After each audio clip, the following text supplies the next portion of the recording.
ఈరోజు నిర్మల్ జిల్లా కేంద్రంలోని స్థానిక భారతీయ జనతా పార్టీ కార్యాలయంలో సంవిధాన్ అభియాన్ కార్యశాల జిల్లా అధ్యక్షుడు అంజు కుమార్ రెడ్డి ఆధ్వర్యంలో నిర్వహించడం జరిగింది. పార్లమెంట్ కన్వీనర్ అయ్యన్న గారి భూమయ్య, రాష్ట్ర నాయకులు రావుల రామనాథ్, సంవిధాన్ అభియాన్ కార్యక్రమ జిల్లా కన్వీనర్ సామ రాజేశ్వర్ రెడ్డి, రాష్ట్ర కార్యవర్గ సభ్యులు మల్లికార్జున్ రెడ్డి, జిల్లా ప్రధాన కార్యదర్శులు మెడిసిమ రాజు, కార్యక్రమం జిల్లా కోఆర్డినేటర్లు రాచకొండ సాగర్, ఆరోన్ లాల్, జిల్లా ఉపాధ్యక్షులు అలివేలుమంగ, కమల్ నాయన్, మహిళా మూర్చ్ జిల్లా అధ్యక్షులు అలివేలుమంగ, నూతన మండల అధ్యక్షులు, కార్యక్రమ కన్వీనర్లు తదితరులు పాల్గొన్నారు. దీన్ని కూడా భారత రాజ్యాంగం నిర్వహించి అవి కూడా మనకి ఇప్పుడు 75 సంవత్సరాలు నిండుతుంది. కాబట్టి ఈ అమృత సమయంలో ఇంకొక 25 సంవత్సరాలు అంటే 100 సంవత్సరాలు నిండితే 2047లో మనం వికసిత భారత్ అనే ఒక లక్ష్యాన్ని పెట్టుకొని భారతదేశం అభివృద్ధి చెందడానికి కావాల్సినటువంటి ప్రణాళికలు కానివ్వండి, దాని యొక్క రూపకల్పన కానివ్వండి, ఎవరైతే మన ప్రధానమంత్రి మన విశ్వనాయకుడు నరేంద్ర మోదీ గారి యొక్క నాయకత్వంలో మనము ఈ భారతదేశాన్ని వికసిత్ భారత్ మరియు భారతదేశం ప్రపంచంలోనే ఒక అభివృద్ధి చెందిన దేశంగానే కాకుండా ప్రపంచంలోనే ఆర్థికంగా మొదటి దేశంగా నిలబెట్టాలని చెప్పేసి ఏదైతే లక్ష్యాన్ని వారు పెట్టుకున్నారో ఆ లక్ష్యాన్ని నెరవేరడానికి మనం అందరం ఈ రాజ్యాంగం గురించి తెలుసుకొని అభివృద్ధి కూడా చేయడానికి మనమంతా దోహదపడాలని చెప్పేసి నరేంద్ర మోదీ గారు మన బీజేపీ పార్టీ మనందరినీ ఆదేశించడం జరిగింది. కాబట్టి ఈ కార్యక్రమాన్ని ముందు తీసుకోవడానికి మన ప్రధానమంత్రి ఉన్న దీని మీద ఈ రాజ్యాంగ దివస్ మీద కూడా మన జరిగిన పార్లమెంటు సభలో కూడా దీని మీద సమగ్రమైన చర్చ మరియు ప్రతిపక్షాలు, మన పక్షాలు, అధికార పక్షం మొత్తం కలిసి దాని యొక్క చర్చించి రాజ్యాంగ వర్తమానానికి మరియు భవిష్యత్తుకు మార్గదర్శకాలు ప్రతి పౌరుడు ఏకైక లక్ష్యం అభివృద్ధి చెందిన భారతదేశమే నిర్మించడమే మన యొక్క లక్ష్యం అని చెప్పేసి మన ప్రధాని నరేంద్ర మోడీ గారు ఎప్పుడైతే దాన్ని ప్రకటించారో దాన్ని మనం ముందుకు తీసుకెళ్లాలని చెప్పేసి కోరుకుంటూ మన భారతీయ జనతా పార్టీ జనవరి 11 నుంచి ఇవాళ మనకు 20 తారీఖు మనం ఆలస్యమైంది.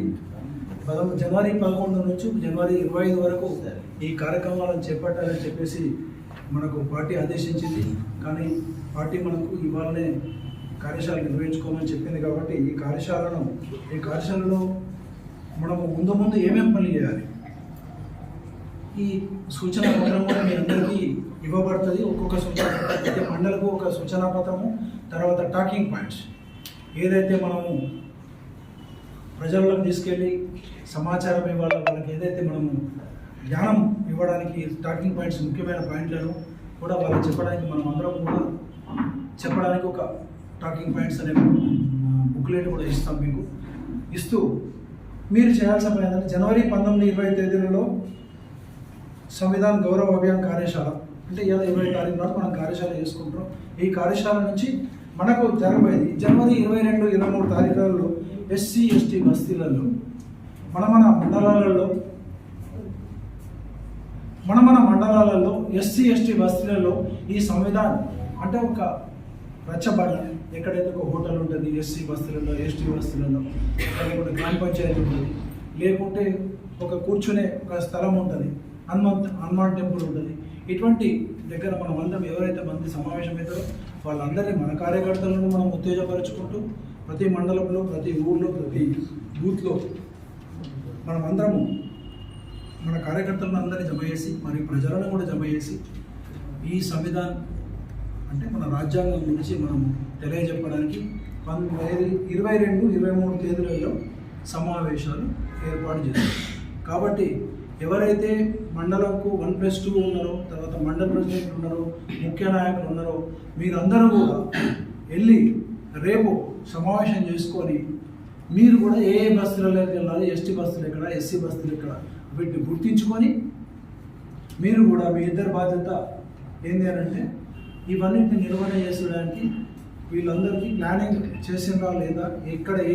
ఏ టైంలో ఏ రోజు ఎక్కడికి పోతున్నారు అనేది కూడా మీరు కొద్దిగా సమాచారం తీసుకొని వాళ్ళు పోయేటట్టు వాళ్ళందరినీ ఎంకరేజ్ చేసి పోయేటట్టు మనము ఈ సంవిధాన దినోత్సవం గురించి, రాజ్యాంగం గురించి తెలియజెప్పడానికి వీళ్ళందరినీ కూడా మనం ఉత్సాహపరిచి, ఉత్తేజపరిచి వాళ్ళని సమాయత్తం చేసి ప్రజలకు పంపించాలని చెప్పేసి కోరుకుంటూ తర్వాత 24-25 తేదీలలో